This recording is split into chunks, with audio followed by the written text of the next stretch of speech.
بسم الله الرحمن الرحيم. ألف لام را، تلك آيات الكتاب المبين.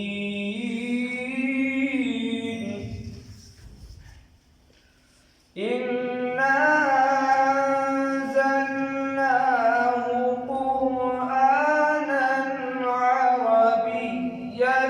لعلكم تعقلون. نحن نقص عليك أحسن القصص بما أوحينا إليك هذا القرآن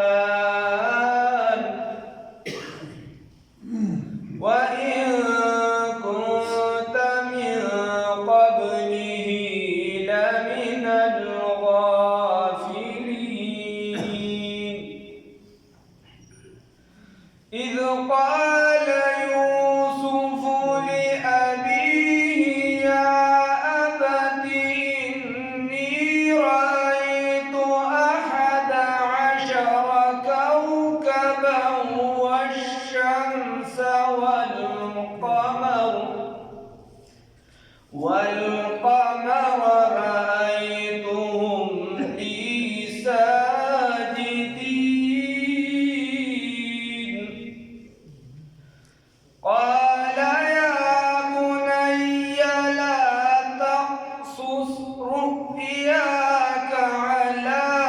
إخوتك فيكيدوا لك كيدا، إن الشيطان للإنسان عدو مبين. وكذلك يجتبيك ربك ويعلمك من تأويل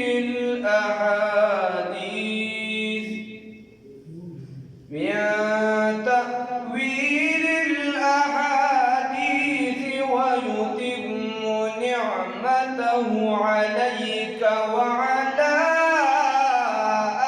آل يعقوب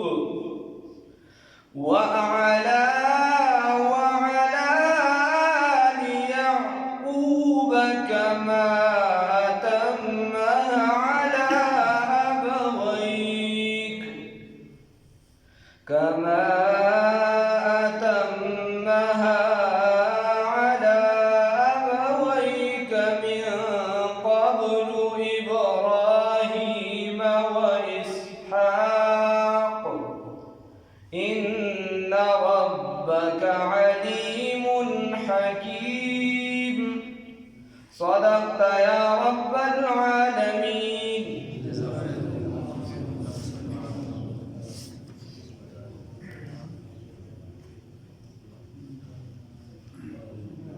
دلتنا د سورة یوسف شروع شوه.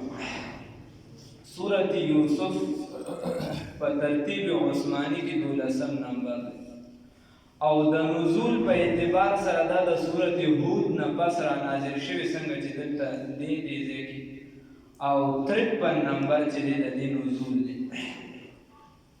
الته سورت کې الله رب العزت کو فرمایي کلن نقص علیک، من تاسو ته دا ټول واقعات بیانو دا حق دی وغیرہ. دلته د هغه واقعاتو یو د یوسف علیه السلام واقعه ده چې من بار ولیدلې ده په تفصیل سره د په دې صورت کې. او مخکې صورت کې الله رب العزت فرمایي واصبر، وی ته صبر کوه. نو دلته یو مثال دی چې یوسف علیه السلام په جیل کې به څومره سختۍ راغلې وغیره، هغه څومره صبر کړی. مخکې د واقعاتو د پیغمبرانو مخکې صورت کې د پیغمبرانو واقعاتو او چې هغې ته تکلیف رسېدلی د پردو خلکو نه، او دې صورت کې د یوسف علیه السلام واقعه ده چې هغه ته تکلیف رسېدلی و د خپل وروڼو نه. نو رسول الله صلی الله علیه وسلم ته تسلي ده چې تا ته به کله تکلیف وي د چا نه؟ د خپلو خلکو نه، اقاربو نه به تا ته تکلیف وي. نو دغه پکې مختصر شکل نور پکې خبرې شته. یوسف سورت یوسف چې دی دا رانازل شوي په دې اعتبار سره چې عرب یهود چې دي نو دی د عربو مشرکانو ته ووایي، د عربو کافرانو ته ووایي تاسو د دې پیغمبر نه تپوس وکړئ، د عربو چې کوم مشرکانو مکې والا وایي تاسو د دې پیغمبر نه تپوس وکړئ صلی الله علیه وسلم چې یاره ته خو ځان ته چې دی بنو اسماعیل وی، ته ځان ته د ابراهیم علیه السلام اولاد وی. نو دا ابراهیم علیه السلام دا بنی اسرائیل اصل بوده کم دی، بنی اسرائیل ورته کړ دا اصل بوده کم او بیا دی د کم ځای نه چې دی یعنی فلسطین ته راغله یا بل ځای ته بلې علاقې ته راغله، دا ولې څه وجه وه؟ نو دا خبره راته وکړه دا دې ولې بل ځای ته نو یهودو همیشه د پاره دا ټوپک چې دی دا د بل په اوږه باندې ایښی دی، همیشه د وخت نه د دې د عادت را روان دی، خپله نه شیطانتوب پکې ښه مضبوط دي. نو د عربو مشرکان رال رسول الله صلی الله علیه وسلم ته وویل، رسول الله صلی الله علیه وسلم ورته وویل سبا به درله جواب درکړم. بیا جبرائیل امین راغی او هغه دا صورت را نازل کړ او بلکې را نازل یې څه چې سم بلکې ابلاء شي په هغې باندې او دا وخت سره ویې لګول چې یوسف علیه السلام چې دی د هغه پلار نیکه چې کوم دعوت ورکړی، یوسف علیه السلام چې کوم دعوت ورکړی هم دا پیغمبر اکه دعوت ورکړي. صورت کې دا خبره راغله یوسف علیه السلام سره چې وروڼو څه کړي هم اکه کار تاسو دې پیغمبر سره کوئ، منصوبې ورته جوړوئ. هغه ورځو کې دې منصوبه جوړوله چې د رسول الله صلی الله علیه وسلم به څنګه شهید کړو. بیا الله رب العزت ورته وښودله چې یوسف علیه السلام سره څنګه وروڼو هغه د غلامۍ په طور خرڅ کو، هغه یې شهید کو. نو خدای پاک چې دی د غلامۍ نه وباسو، د هغه نه یې باچا جوړ کړ. دقه شان به د دې پیغمبر نه چې دی خدای پاک بیا ستاسو مشر جوړوي، تاسو به چې دی بیا د ده لاندې حکومت کې ژوند تېروئ. او دقه شان بیا یوسف علیه السلام چې دی یوسف علیه السلام هغه خپل وروڼو ته وویل لا تثریب علیکم اليوم، نن په تاسو باندې څه خفګان نشته، څه زیاتي نشته، څه بدله نشته وغیره، او زه تاسو معافي. دقه شان چې دی کله په تاسو باندې لاس یې بر شي، تاسو د ده لاندې راشئ نو دی به تاسو ته دقه شي، دې کې بلکې ولګېده د وخت سره. بیا هغه ټوله خبره په دې کې تفصیلا نشته، نو ځکه د یوسف علیه السلام واقعه د مخکې نه بیانوو. قرآن کې چې څنګه بیان شوې ده بس دا صورت چې دا مکمل تفصیلا، خو مخکې دا خبره لږ زده کړي. یوسف علیه السلام چې و نو تقریبا دا واقعه چې دلته کومه ذکر کېږي دا د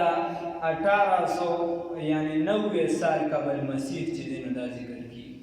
1890 سال قبل مسیح.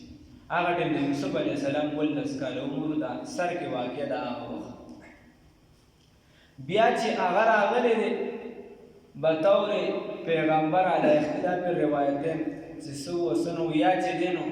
مصر ته رارسېدلی وغیره خبرې دي پکې، خو هغه 1906 سال یادې قبل مسیح. او په مصر باندې دغه ټیم یا د دې چې کومه علاقه وه نو هغه خیبرون وه، او نن سبا په الخلیل باندې مشهوره ده خیبرون. بیا یو خو د طرابلس دا کیسې بیسې دی سره نابلس مابلس وغیره راځي، خو د دې یعقوب علیه السلام څه ځمکه وه او هغه په نابلس دغلته چې په فلسطین کې یو ښار و په هغې کې دي په فلسطین کې بنیادي طور ابراهیم علیه السلام چې و دا و د کوفې سره خوا کې یاقور یو علاقه وه چې په هغې کې د ده پیدایش شوي و. هغه پلار یې چې دی نو هغه د قرآن په اصطلاح سره چې کوم راځي هغه به چې دی د بوتان جوړول وغیره، او هغې نه بیا فلسطین ته دغه هجرت شوي بیا دلته نه خبره ما تاسو ته کړو بیا مفصل واقع به راشي چې بیا د اولاد بیا ولې په دغه کې پاتې شو فلسطین کې وغیره خو خیر په فلسطین کې چې دي په دغه علاقه کې په خبرون کې او دغه نابلس نومې علاقه کې چې دي دغه کې د دې دا ځمکه وه لږه شانتې د کروندې بیا دغه د کوهي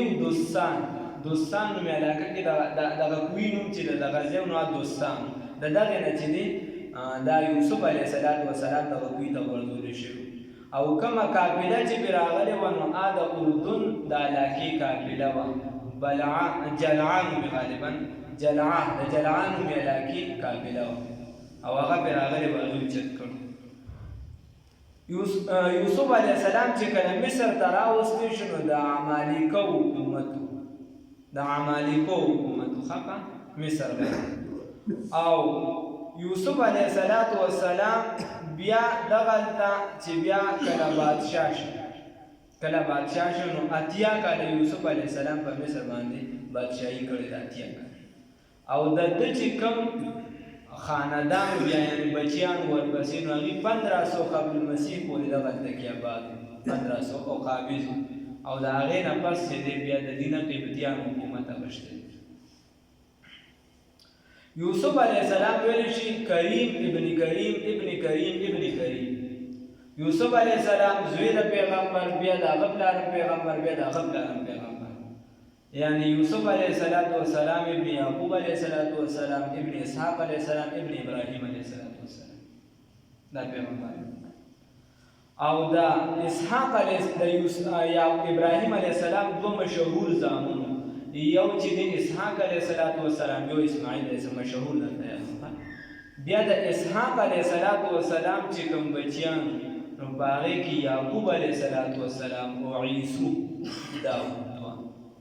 او د یعقوب علیه السلام بیا 12 بچیان د یعقوب علیه السلام او په هغې کې چې دی بیا یو چې دی د یوې درې بیبیان یا وغیره نور څه وینځي راځي خو په هغې کې چې دی د راحیل بنت لابان د هغې نه 2 زامنو یوسف علیه السلام او بنیامین دا 2 زامن د هغې نه د یعقوب علیه السلام دا مختصره خبره نور به چې دی تفصیل به چې دی دا په قرآن کې په دې صورت کې په خپله شته بسم الله الرحمن الرحیم الف لام را الله پوهه په معنا د دې حروف باندې تلک آیات الکتاب دا آیاتونه د کتاب دی المبین واضح چې بیانونکي دي حق او باطل لرا جدا کوونکي دي حق او باطل لرا انا انزلناه یقینا من نازل کړی دی قرآن لرا عربیا بعربی کی انا انزلناه یقینا من نازل کړی دی قرآن لرا عربیا لوستل شوی دی په عربی کی اوس عربو تړومبني قرآن دایرک واسطه د هغې سره وه نو ځکه یې ژبه عربي وه نور کتاب عالمي کتاب دی ولې دغه خلک منتخب شو عربو نړۍ ولې منتخبه شوه نور خلک ولې نه منتخب کېدل بیا چې عربو ته د یوسف دا بني اسرائیل او بنو اسماعیل چې کوم را رسېدلي دي نو بیا ابراهیم علیه السلام چې کوم خپل بچي راوستي اسماعیل علیه السلام او هغه دغلته پاتې د حرم شریف سره خوا کې هغه مشهوره واقعه ده بیا د زمزم اوبه راووتې او د جرهم قبیله چې کله په دغه لار باندې تېرېده نو هغوی داسې څه مارغه ولیده چې هغه صرف د اوبو په ځای کې هغوی پېژندل به نو چې ویې کتل چې بهی دا خو صرف د اوبو په ځای کې هغه ټیم به خلک اوبو پسې به قبیله ګرځوله هغوی چې څه کسان راولیدل یو ماشوم او یو زنانې ولیدله بیا راله هغوی ابادېده دې زنانه ورته وایي چې صرف یو شرط دی چې په اوبو باندې به قبضه نه کوې دا به د هر چا لپاره ورته صحیح ده دغلته چې آباد شو بیا چې اسماعیل علیه السلام راغټ شو نو ده د دوی نه عربي بیا زده کړله د دوی نه د جرهم نه بیا یې دغلته واده هم شوي دي د دغې نه بیا دا نسل او حسن اتفاق دا و چې په عربو کې هم غټې قبیلې چې کومې وي دا هم 12 وي بنو اسرائیلو کې 12 وي او دې کې هم دا 12 وي نو الله رب العزت عرب چې دا منتخب کړ یو هو عرب چې دا کلک خلک صحرایي خلک نو دا مضبوط پیغام د لپاره چې هغه ته هر ځای ته ورسوي نو هغې له کمزوري خلک یا چې دی ډیم ډال والا چې دی چې صرف شپه ورځ میک اپ ته نښتي شپه ورځ چې دی هغه په ځان لګیایي نو هغه دغې سیز ته نشي دا کېدی مضبوط کس هغې له پکاري صحرایي کس چې دا مضبوط وي بل چې دی عرب چې دی دا بین الاقوامي شانتې ځای خلکو به مرکز ګاڼه ملت د ابراهیم به چې دی ټولو به دغه مرکز ګاڼه بل چې دی عرب چې دی عرب دی به تجارت دپاره خورېده ځایونو ته به مختلف ځایونو ته به تله ځکه عربو کې خپله څه نه نو دغې سره دا پیغام په خپله خورېده نور پکې څه وجې وي انا انزلناه یقینا موږ نازل کړی دی قرآن پاک لره قرآنا موږ نازل کړی دی قرآن پاک لره قرآن پاک لره عربیا په عربۍ کې لعلکم تعقلون دپاره دی چې تاسو د عقل نه کار واخلئ نحن یقینا منگا نقص بیانو علیک پتا باندې احسن القصص بهترین قصه بهترین بیان نو الله ورته بهترین بیان وي بهترین بیان ورته ما تاسو ته چې یو د زمانه سره ډایرک په ډایرک کې ولګید چې دا یوسف علی السلام سره دا شی نو د سر په دا کې دا ټول خبره ولګید بل په تفصیل سره دا خبره د سر نه ولا تر اخره پورې نور پیغمبرانو واقعیت چې یو ټوټه یو ځای دا بل ځای دا دغه ټول په تفصیل سره بما بسبب دهوی اوحینا الیکا چې موږ وحی کړی د تا ته هذا القرآن د دې قرآن وإن كنت اویت من قبله وړاندې د دې نه لمن الغافلین د ناخبرونه وړاندې تا ته دې واقعي پته نه وه دا خو دې وویل موږ تا ته بیان کړه اذ قال په هغه وخت کې چې وویل یوسف علیه السلام نو دا دی یوسف علیه السلام یوسف علیه السلام اذ قال بها وقت چې ویل یوسف علیه السلام دی ابيه پلان خپلتا یا ابدی اے پلارا انی یقینا رأیت وینما 11 یولس کوكبا ستورو لرا والشمس انور لرا والقمر سپوږمۍ لرا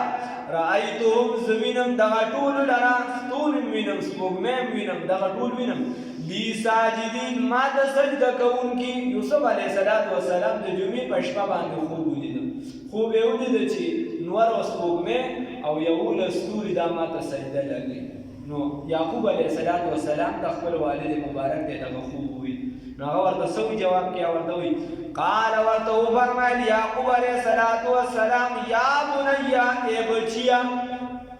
لا تقصص ما بیان رؤیاک خوب خپل لرا علی اخوتک خپلتا فیکید لک غنی تدبیر بجوړ کی تا غنی چلول بجوړ کی تا کیدن په چلول جوړول سره ان الشیطان یقینا شیطان د انسان د لپاره عدو مبین دشمن ښکار دی نو ته خوب ولید دا خوب نه بس ظاهرا دغه تعبیر چې دی لومباني خو د تعبیر لوی ایمان چې یعقوب علیه السلام هغه ته ډایرکټ تعبیر واغشته دی ورپسې آیات کې به راشي وکذلک یجتبیک ربک ویعلمک من تعبیر الاحادیث نو دی ورته وایي ته خو پوه شه چې دین هم مراد دا دی چې دا نورونو کې د مرتبه اوچته شوه د اعلی نو اوس یعقوب علیه السلام ورته ووایي چې ته دې نور وروڼو ته دا خوب مه وایه ولې ورته مه وایه ځکه چې دی به تا ته چل ول جوړ کړي نو یو خو دا میرانه وروڼه نو کیدی شي د دې وجې دی په زړه کې سره شي بله خبره دا ده چې دویمه خبره دا ده که چېرته د دې علما دي کې کیدی شي چې په کور کې یعقوب علیه السلام د دې نه داسې څه مخصوصه کړې وه او بله خبره دا ده چې کیدی شي د دې په میندو کې خامخای زنانۍ بني یو بل سر چې دی څه راځي تو مې کیدی شي داسې سره راغلي داسې نه چې څه تدبیر درته جوړ کړي ورته دې ته مه وایه وکذالک هم دک شان یجتبیک غوره بکی وکذالک دا څنګه چې تا خوب لیدلی دی دک شان یجتبیک غوره بکی تا لره ربک ربستا ویعلمک علم بدل کی تاتا من تأویل الاحادیث دا تعبیر دا خوبونو یا د تعبیر د خبرو ظاهرا معنی لفظي داسې ده خو دلته مراد تعبیر د خوبونو من تأویل الاحادیث د تعبیر د خوبونو ويتم نعمته پوره بکی نعمت لرا علیک نو تعبیر د خبرو اصلي معنی دار او مراد دې تعبیر د خوبونو ويتم پورا بکی نعمته نعمت لرا علیک پتا باندې وعلى آل یعقوب وعلى یعقوب علیہ الصلوۃ والسلام باندې یعقوب علیہ الصلوۃ والسلام ورته تعبیر ابتداء واسه چې خدای پاک بل خپل نعمت پتا باندې او د یعقوب علیہ السلام یعنی زما په خاندان باندې بدا پوره شي لہذا تداسو چې دا خوب دي رونو ته موایا او کما لکه څنګه چې ستا په پلان کې باندې خدای پاک دا تعبیر دا نعمت پورا کړ یو خبره یو خدا شو بل خبره دې کې دا چې دا خبره یاد ساتئ یو د خوب صورت دی او یو حقیقت دی یو د خوب صورت دی یو حقیقت دی کله انسان صورت د خوب صورت او حقیقت یو شان راشي کله صورت خی حقیقت خرابي کله حقیقت سم راشي او صورت خرابي یعنی تا خوب ولیدو هغه د ګډ وډ ولیدو دا هغه تعبیر کله خروزي تعبیر ډېر خروزي او کله چې تا خوب چې هغه ډېر خو ولیدو خو تعبیر ډېر بد روزي دا رسول الله صلی الله علیه وسلم دا هغه ترور مبارک وا هغه ورته وی چې رسول الله صلی الله علیه وسلم چې خوب مې لیدلې نو ورته چې وایم وی سم ډېر داسې چې ډېر سخت خوب دی وی نبی وای چې سړي وی خوب مې داسې لیدلې هغه ټیم رسول الله صلی الله علیه وسلم په مدینه کې يهوديانو سازشونه جوړول ګموسي خوري شي او چې موږ یې شهید کړو نو خوب مې داسې لیدلې دی چې رسول الله صلی الله علیه وسلم ته وی چې تاسو د بدن نه ټوکړه را جدا شو یعنی را جدا کړی شو او زما په غیږه کې راواچول شو رسول الله صلی الله علیه وسلم دا ډېر خوب دی فاطمه رضی الله تعالی عنها د وخت پاک بچي ورغی او د هغې تربیت وکړي نو ګوره خوب او تعبیر داسې نو بعضې خوبونه بدي تعبیر ښیي او بعضې خوبونه ښیي تعبیر خرابي د دې وجې علما هم لیکي او دا د کتابونو مسله ده مضبوطه چې کله ته خوب ووینې نو یا به هغه دوست ته وایې چې په تا باندې خفه کېږي او خوب رسوان دي په تا باندې او ستا لپاره د پیدې کار لټوي نو د هغه ته به یا به اهل تعبیرو ته هغه اهل تعبیرو ته وایې چې هغه په دغه فن باندې پوهېږي تعبیر یې ښه شي وکذالک هم دک شان یجتبیکا من غوره کړی دی تا لره وکذالک هم دک شان یجتبیکا غوره بکي تا لره ربک رب ستا ویعلمک او تعلیم بتار کی دادا من تحویل الاحادیث د تعبیر د خوبونو ويتم نعمته پورا بکی دی نعمت لره علیک پتا باندې او په یعقوب علیہ الصلوۃ والسلام باندې کما اتمها لکه څنګه چې پورا کړی دی لره علا ابویک ستا په پلان کې باندې من قبل وړاندې د دینا ابراهیم او اسحاق په ابراهیم او اسحاق علیہ الصلوۃ والسلام باندې ان ربک یقینا ربستا علیم علم والا دی حکیم حکمت والا دی الله رب العزت دې موږ له خپل علم نه صحیح سره نصیب کړي